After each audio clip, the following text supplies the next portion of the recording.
सबके लिए। और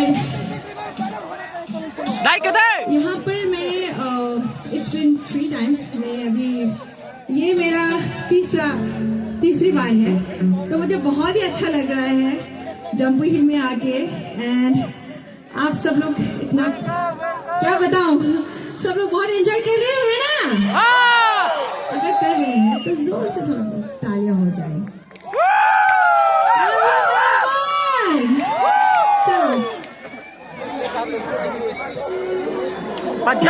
tulong. और ऑफ कोर्स हमारा जो ये बैंड है नेशनल रिदम त्रिपुरा का नंबर 1 बैंड है, तो उन लोगों के लिए जोर से तालियां भी होना चाहिए। Thank you. रुक तो मजा अभी। 1 2 3 go।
गाना सबको आता है ना?